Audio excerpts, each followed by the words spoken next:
Okay, students, are you able to see the screen? Yes, ma'am. Yes, ma'am. Okay, तो आपने एक बच्चे ने पूछा एथनिक कम्युनिटी जो है श्रीलंका की वो कैसे है। यहाँ पर आपको दे रखा है सिन्हालीज हैं, श्रीलंकन तमिल हैं, इंडियन तमिल हैं और मुस्लिम्स हैं। ठीक है, तो सिन्हालीज जो है वो रिप्रेजेंट कर रहे हैं येलो कलर से। तो आपने देख रखा है most of the part of Sri Lanka is covered in yellow colour, यानी कि यहाँ पे जो अधिकतर पार्ट जो है वो येलो कलर से है, यानी सिन्हाली कम्युनिटी के जो लोग हैं वो इस एरिया में मेजोरिटी में है। Then we have Sri Lankan Tamil. Sri Lankan Tamil is represented by orange colour, और आप देख सकते हो नॉर्थ और ईस्टर्न साइड में, थोड़ा सा इस साइड में जो है यहाँ पे ऑरेंज कलर से रिप्रेजेंटेड है ये। Then we have Indian Tamil जो कि थोड़ा ब्राउनिश मरूनिश कलर है, और ये बहुत ही कम जगहों पर आपको देखने को मिल रहा है colour. Then the last one is Muslim. Muslims का जो है वो डॉट जो है सिंपली उससे रिप्रेजेंट किया गया है, और कहीं कहीं जगहों पर ये आपको डॉट्स देखने को मिलेंगे। तो बेसिकली यहाँ पे आपको ये समझ में आ गया होगा इतने कम्युनिटीज के अंदर जो मेजॉरिटी है वो सिन्हालीज की है, और सिन्हाली कम्युनिटी के लोग जो हैं यहाँ पे अपना काफी रोल प्ले करेंगे। अभी जब हम इनके बारे में पढ़ेंगे, मेजॉरिटेरियनिज्म के बारे में हमने कल पढ़ा था। अच्छा, ये तो हो गया इनका एथनिक कम्युनिटीज वाला जो मैप डिस्ट्रीब्यूशन था। इसके अलावा किसी को कोई दिक्कत आई है तो अभी आप लोग पूछ सकते हैं जो हमने कल पढ़ा था। If you have any problem in the yesterday's topic you can ask me. No, ma'am. Okay, तो मेजॉरिटेरियनिज्म का मतलब मैंने आपको बताया था, वापस से मैं आपको बता देती हूँ। ग्लोसरी पार्ट में ये दे रखा है, a belief that the majority community should be able to rule a country in whichever way it wants by disregarding the wishes and needs of the minority। यानी कि मेजॉरिटेरियनिज्म का मतलब ये होता है कि जो मेजॉरिटी कम्युनिटी है, यानी कि जो मेजॉरिटी अमाउंट में लोग बाग हैं जिस भी कम्युनिटी के, वो रूल करेंगे एक कंट्री पर। ठीक है, और इस तरीके से रूल करेंगे कि वो बाकी जो माइनॉरिटी कम्युनिटी के लोग हैं उनकी विशेस और उनकी जो जरूरतें हैं और उनकी इच्छाएं जो है उनको पूरी तरह से डिसरिगार्ड कर देंगे। उनको उन चीजों को इम्पोर्टेंस नहीं दी जाएगी और अपने हिसाब से काम करेंगे। ठीक है, अब इस टॉपिक को लाइन टू लाइन पढ़ते हैं, क्योंकि मैंने कल इसका आपको फर्स्ट पैराग्राफ तो इंट्रो दे ही दिया था। Sri Lanka emerge as an independent country 1948। इसको मार्क कर लीजिए कि वो एक इंडिपेंडेंट कंट्री की तरह कब इमर्ज हुआ है, 1948 के अंदर। ठीक है,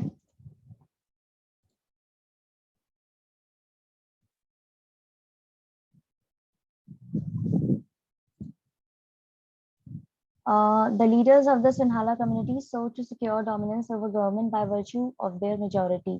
अब जो लीडर्स थे सिन्हाला कम्युनिटी के, सिन्हालीज जिनको बोला गया है मैप के अंदर, वो क्या चाह रहे थे कि वो पूरी तरीके से, क्योंकि वो ज्यादा अमाउंट में है यानी मेजॉरिटी में है, तो वो पूरी तरह से इस सरकार को जो है डोमिनेट करें। As a result, the democratically elected government adopted a series of majoritarian measures to establish Sinhala supremacy। अब क्योंकि ये मेजॉरिटी में थे और ये पूरी तरह से डोमिनेट करना चाहते थे इस सरकार को, इसी के रिजल्ट के कारण भले इनके जो सरकार चुनी गई थी वो तो डेमोक्रेटिक ऑर्डर में चुनी गई थी, यानी कि वोट करवा करके चुनी गई थी, लेकिन उसके बाद में उस सरकार के चुने जाने के बाद में वहां पे कई सारे मेजॉरिटेरियन मेजर्स जो है एस्टेब्लिश किए उन्होंने अपनी सुप्रीमेसी को प्रॉपर तरीके से फॉलो करवाने के लिए। उन्होंने यहाँ पे अपने ही अलग अलग जो तरीकों से होता है कि हाँ भाई हम सरकार को अपनी तरीके से चलाएंगे, वो चीज उन्होंने अडॉप्ट कर ली थी। फर्स्ट पैराग्राफ के अंदर किसी को कोई दिक्कत अभी आप लोग पूछ सकते हैं। No ma'am. Okay, no ma'am.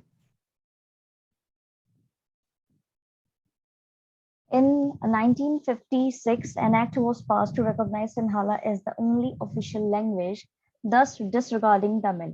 अब यहाँ पर 1956 के अंदर उन्होंने एक एक्ट पास करवाया जिसमें उन्होंने सिन्हाला जो है उस लैंग्वेज को ऑफिशियल लैंग्वेज जो है प्रूव करवा दिया। ठीक है, और जो तमिल थे उनको कोई इम्पोर्टेंस नहीं मिली, तमिल बोलने वाले लोगों को पूरी तरह से नदारद कर दिया, इग्नोर कर दिया। The governments followed preferential policies that favored Sinhala applicants for university positions and government jobs। अब क्या होता, अब यहाँ पर सरकार, अब क्योंकि सरकार जो है उसको कौन डोमिनेट कर रहा था, सिन्हालीज कर रहे थे। उन्होंने अपनी लैंग्वेज को यहाँ पे ऑफिशियल लैंग्वेज भी डिक्लेयर करवा दिया था। अब सरकार उनके हिसाब से काम कर रही थी, तो उन्होंने अपने ही हिसाब से पॉलिसीज जो है वहां पे फ्रेम करवाना शुरू कर दिया था, जिसमें सिन्हाला बोलने वाले जो एप्लीकेंट्स थे, फॉर एग्जाम्पल अगर यहाँ पे यूनिवर्सिटीज के अंदर एडमिशन होने हैं या गवर्नमेंट जॉब्स के लिए लोगों को अप्लाई करना है, तो जो लोग सिन्हाला बोलते हैं, जो लैंग्वेज है इनकी, वो जो बोल रहे हैं उनको ज्यादा प्रेफरेंस मिलेगी।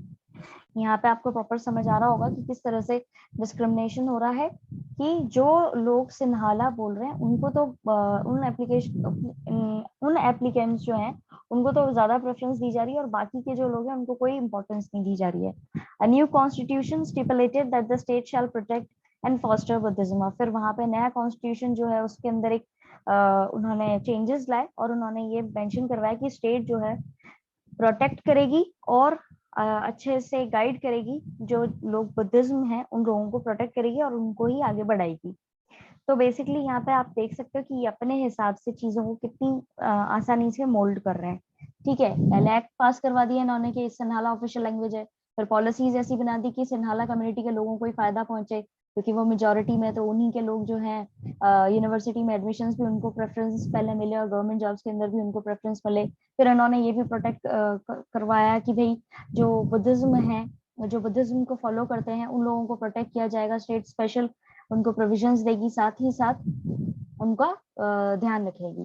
तो बेसिकली ये यहाँ पे आप देख सकते हो कि किस तरीके से मेजोरिटी कम्युनिटी के जो लोग हैं वो किस तरीके से डोमिनेट कर रहे हैं। ऑल्दो इनके यहाँ पे इलेक्शंस जो है वो कैसे हुए थे, डेमोक्रेटिक ऑर्डर में हुए थे। किसी को सेकंड पैराग्राफ के अंदर कोई दिक्कत तो अभी आप लोग पूछ सकते हैं।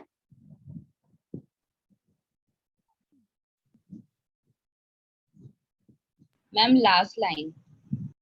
नया कॉन्स्टिट्यूशन जो है वो स्टिपुलेट हुआ था, यानी कि यहाँ पे नया कॉन्स्टिट्यूशन जो है उसको अमेंड किया था काइंड ऑफ, ठीक है, जिसमें ये मेंशन किया गया था कि स्टेट जो है प्रोटेक्ट करेगी और बचाएगी एक तरीके से बुद्धिज्म को, और उस चीज को आगे बढ़ाएगी, फॉस्टर द बुद्धिज्म, यानी उसको आगे तक लेके जाएगी, यानी कि लोगों को इस चीज के लिए प्रेरित करेगी एक तरीके से।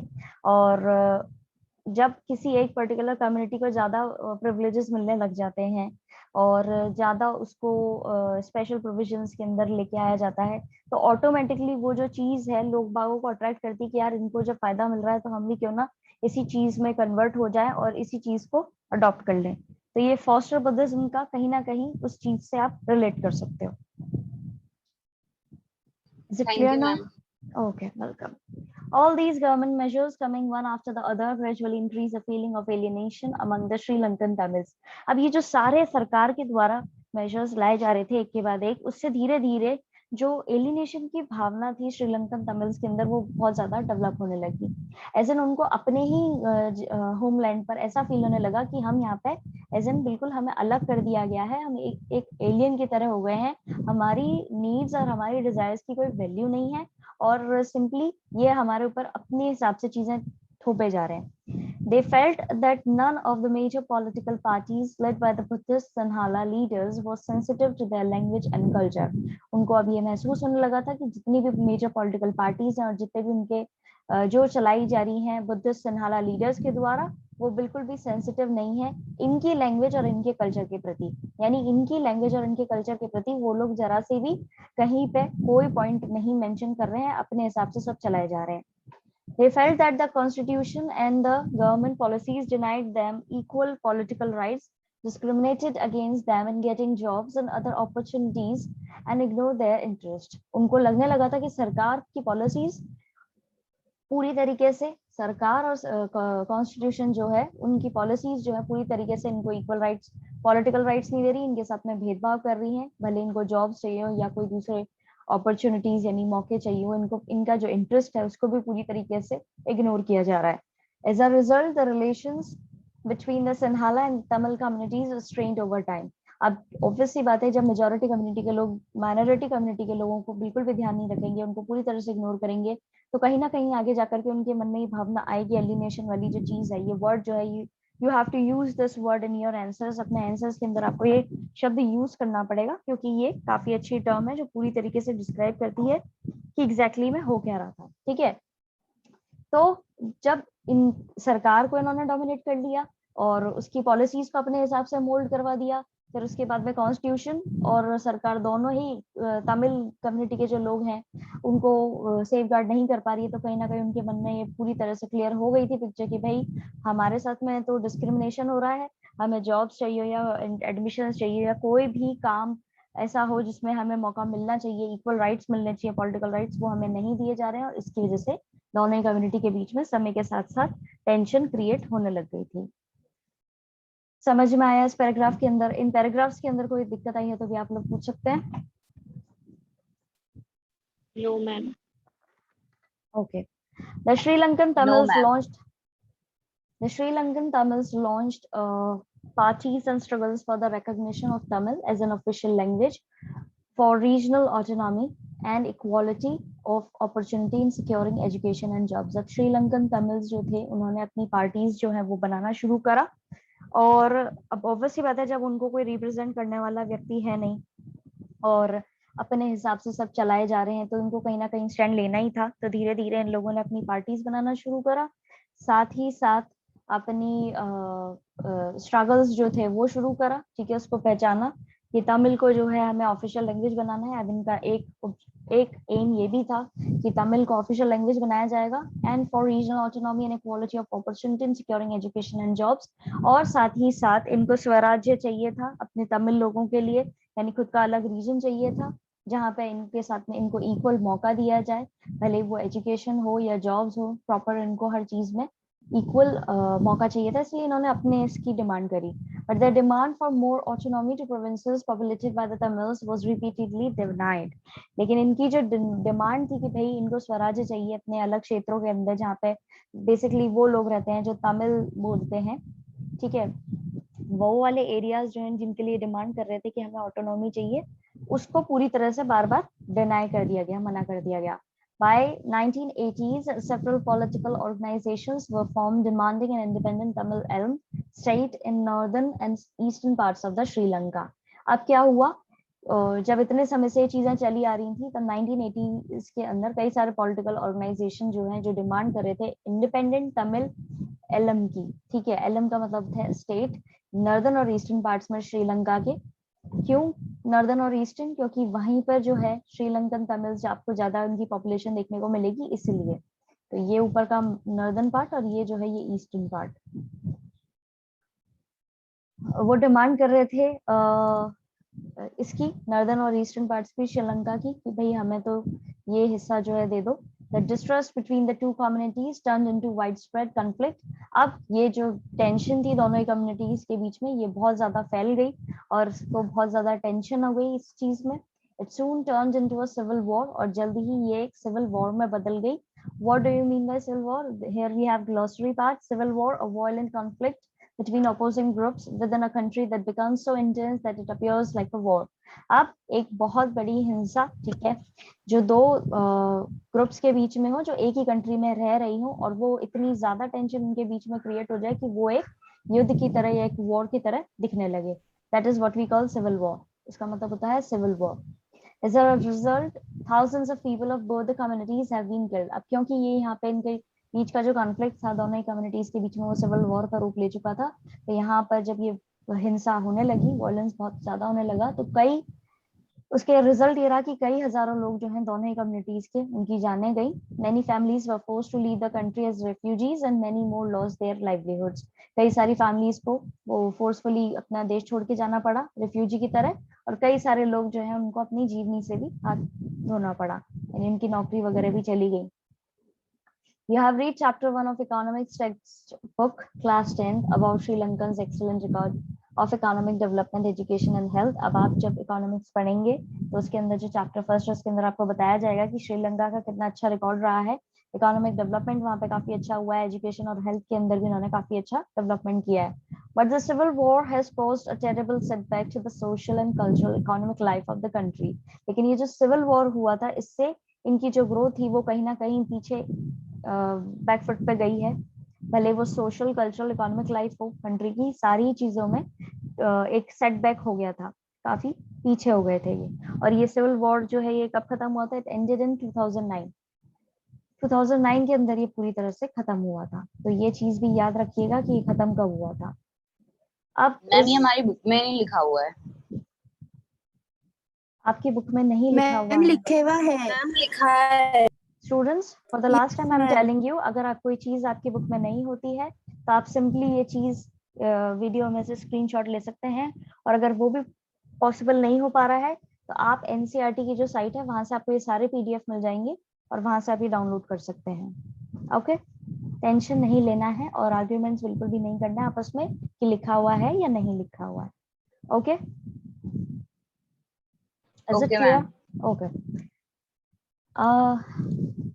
इस टॉपिक के अंदर जो भी हमने पढ़ा है मेजॉरिटेरियनिज्म इन श्रीलंका, इसमें अगर आपको कोई दिक्कत आई है तो आप लोग अभी पूछ सकते हैं।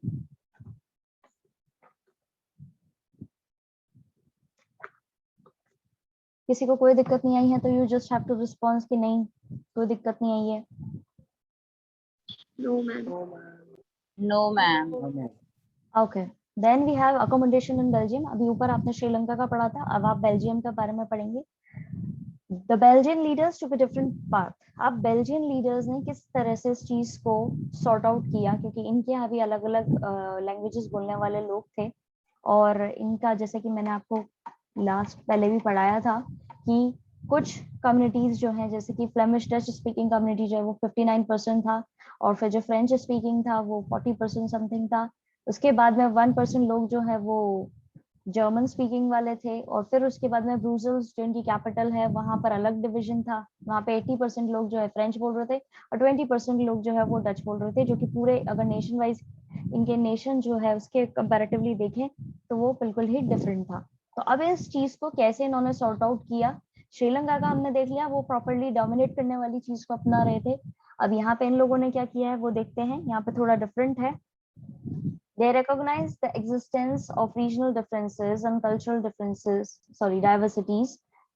इन्होंने पूरी तरह पहचाना कि यहाँ पे कितने रीजनल डिफरेंसेस हैं या कल्चरल डाइवर्सिटीज क्या है, उस चीज को विविधता कितनी है, कितने सारे कल्चर्स हैं, उनको समझा अच्छे से। Between 1917 and 1993, they amended their constitution 4 times so as to work out an arrangement that would enable everyone to live together within the same country. इस चीज को मार्क कर लीजिए कि 1970 से 1993 के बीच में इन्होंने 4 बार अपने कॉन्स्टिट्यूशन के अंदर अमेंडमेंट किया है, यानी कि चेंजेस लाए हैं, जिससे इस तरह का अरेंजमेंट लाया जाए, इस तरह की चीज अरेंज करी जाए कि हर कोई व्यक्ति जो है सेम कंट्री के अंदर ही प्रॉपरली अच्छे तरीके से जी पाए। उसके लिए इन्होंने 4 बार अमेंडमेंट किया है अपने कॉन्स्टिट्यूशन के अंदर। The arrangement they worked out is different from any other country and is very innovative. जो arrangement इन्होंने जिस पर काम किया है वो हर कंट्री से बिल्कुल डिफरेंट है और काफी इनोवेटिव है, काफी अच्छा है, काफी डेवलप्ड है। Here are some of the elements of the Belgian model. अब उस मॉडल को बोला जाता है बेल्जियन मॉडल, उसके कुछ इन्होंने पॉइंट्स यहाँ पे बताए हैं। Constitution prescribes that number of Dutch and French-speaking ministers shall be equal in the central government. अब इनका जो संविधान कॉन्स्टिट्यूशन उसमें ये बात बोली गई है कि डच बोलने वाले लोग हो, मिनिस्टर्स हो या फ्रेंच बोलने वाले हो, दोनों ही इक्वल अमाउंट में होने चाहिए सेंट्रल गवर्नमेंट के अंदर, यानी उनके जो नंबर है वो प्रॉपरली इक्वल होने चाहिए, क्वांटिटी दोनों की सेम होनी चाहिए। Some special laws require the support of majority of members from each linguistic group. और कुछ ऐसे कानून भी बनाए गए हैं जहाँ पे स्पेशल मेजोरिटी चाहिए होती है मेंबर्स की, पर्टिकुलर किसी एक ग्रुप से ही।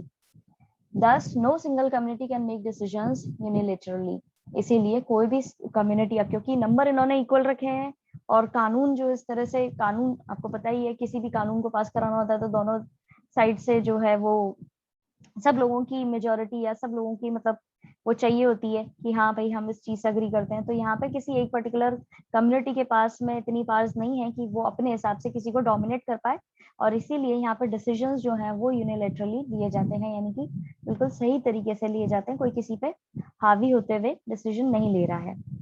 Many powers of the central government have been given to the state governments of 2 regions of the country. कई सारी पावर्स जो है वो सेंट्रल गवर्नमेंट से लेकर के स्टेट गवर्नमेंट्स को दे रखी हैं, दोनों ही रीजन के। The state governments are not subordinate to the central government. और स्टेट गवर्नमेंट जो है वो पूरी तरह से सबऑर्डिनेट नहीं करती है सेंट्रल गवर्नमेंट को, कहीं से भी उसका डिपेंड नहीं करती उस पर। Brussels has a separate government in which both the communities have equal representation. ये तो अभी हमने पढ़ी थी, ये जो 2 पॉइंट्स पढ़े थे ये तो हमने देश जो है इनका उसके कॉन्टेक्स्ट में पढ़े थे, जो इनकी कंट्री है उसके कॉन्टेक्स्ट में पढ़े थे। अब क्योंकि जैसा मैंने आपको पहले भी बताया है कि ब्रुसेल्स जो इनकी कैपिटल है वहां पर कंडीशन थोड़ी डिफरेंट है। जहाँ नेशन में यहाँ पे डोमिनेटिंग कम्युनिटी के लोग हैं, डच बोलने वाले लोग जो है वो ज्यादा हैं और फ्रेंच बोलने वाले लोग जो है वो कम है। वहीं ब्रुसेल्स के अंदर फ्रेंच बोलने वाले लोग ज्यादा हैं और डच बोलने वाले लोग जो है वो सिर्फ 20% है। तो उस चीज को उन्होंने कैसे कोप अप करा वो अब हम पढ़ेंगे। Brussels has a separate government in which both the communities have equal representation. Brussels के अंदर यानी इनकी जो कैपिटल सिटी है उसके अंदर अलग से सरकार बनी हुई है जहाँ पे दोनों ही कम्युनिटी के लोग जो हैं वो उनको भी इक्वल रिप्रेजेंटेशन मिला है। इस चीज को अच्छे से मार्क कर लो और इस पे एक स्टार बना लो कि ब्रुसेल्स के अंदर एक अलग जो है गवर्नमेंट बनी हुई है और वहां पे भी इक्वल रिप्रेजेंटेशन दिया गया है दोनों ही कम्युनिटीज को। The French speaking people accepted equal representation in Brussels because the Dutch speaking community has accepted equal representation in the central government. अब फ्रेंच बोलने वाले लोगों ने ब्रुसेल्स के अंदर इक्वल रिप्रेजेंटेशन जो है वो पूरी तरह से इसलिए एक्सेप्ट करा है क्योंकि देश के अंदर डच बोलने वाले लोगों की जनसंख्या ज्यादा थी और वहां पे उन लोगों ने इक्वल रिप्रेजेंटेशन एक्सेप्ट किया था सेंट्रल गवर्नमेंट में। इसलिए समझ में आया किसी को कोई दिक्कत किसी भी पॉइंट में? No, ma'am. Ma'am, please repeat the first point. Okay, Constitution prescribes that number of Dutch and French speaking ministers shall be equal in the central government. Central government यानी देश के लिए जो एक मेन गवर्नमेंट होती है वहां पर इनके कॉन्स्टिट्यूशन में ये पूरी तरह से मेंशन किया गया है कि डच बोलने वाले लोग हों और फ्रेंच बोलने वाले लोग हों उनको इक्वल रिप्रेजेंटेशन मिलेगा। कुछ स्पेशल लॉज जो हैं, some special laws require the support of majority of members from each linguistic group. कुछ ऐसे स्पेशल कानून बनाए गए हैं जिनमें सपोर्ट चाहिए होता है दोनों ही लिंग्विस्टिक ग्रुप जो है उनके मिनिस्टर्स जो है उनका सपोर्ट दोनों तरफ से जरूरी होता है। ठीक है, कुछ कानूनों के अंदर thus no single community can make decisions unilaterally. इसीलिए कोई भी सिंगल कम्युनिटी जो है वो अपने हिसाब से डिसीजन नहीं ले सकती, उसको सामने वाले की भी दूसरी कम्युनिटी का भी सपोर्ट चाहिए होगा, ये बोला गया है इसमें। Okay, ma'am. Thank you. Welcome. Okay, और किसी को कोई दिक्कत? अभी तक हमने 3 पॉइंट्स पढ़े हैं। No, ma'am. ये जो ब्रुसेल्स वाली बात है सेपरेट गवर्नमेंट वाली, इसको मार्क कर लीजिएगा। यहाँ पे इन्होंने अलग से एक गवर्नमेंट बनाई है सिर्फ अपनी कैपिटल सिटी के लिए। ठीक है, then we have the fourth point, apart from central and state government there is third kind of government. इस पे क्वेश्चन बन सकता है कि ब्रुसेल्स या बेल्जियम के अंदर कितनी तरह की सरकार है, तो वहां पे आपने बताना है कि वहां पे सेंट्रल गवर्नमेंट है, स्टेट गवर्नमेंट है और तीसरी तरह की भी एक गवर्नमेंट है। दिस कम्युनिटी गवर्नमेंट, उस थर्ड गवर्नमेंट का नाम दिया गया है community government and is elected by the people belonging to one language community, Dutch, French and German speaking, no matter where they live। और ये जो तीसरी तरह की कम्युनिटी गवर्नमेंट है वहां पे सिंपली क्या उनका क्राइटेरिया है कि वहां पे लैंग्वेज बोलने वाले जो लोग हैं, अलग अलग लैंग्वेज बोलने वाले लोग हैं, भले वो डच हो, फ्रेंच हो या जर्मन हो, और वो कहाँ रह रहे हैं उससे कोई फर्क नहीं पड़ता, ये उन लोगों के लिए, उन लोगों को ही बिलोंग करती है। This government has the power regarding cultural, educational and language related issues. अब ये तीसरी जो उन्होंने सरकार बनाई है, अब क्या होता है, सेंट्रल गवर्नमेंट अलग मैटर्स को सॉर्ट आउट करती है, स्टेट गवर्नमेंट अलग मैटर्स को देखती है। बेसिकली तो नॉर्मली यही ऐसे ही काम होता है सारे देशों में, लेकिन इनके यहाँ पे क्या है, तीसरी तरह की सरकार बनाई गई है कम्युनिटी गवर्नमेंट, और वो क्या देखती है, कल्चरल, एजुकेशनल और लैंग्वेज रिलेटेड इश्यूज जो होते हैं उसको ये तीसरी तरह की जो कम्युनिटी गवर्नमेंट है वो सॉर्ट आउट करती है। समझ में आया? Yes, ma'am. Yes, ma'am. जहाँ रहते हैं वहाँ की तो गवर्नमेंट ऑलरेडी बनी हुई है, तो फिर कम्युनिटी गवर्नमेंट का क्या इम्पोर्टेंस?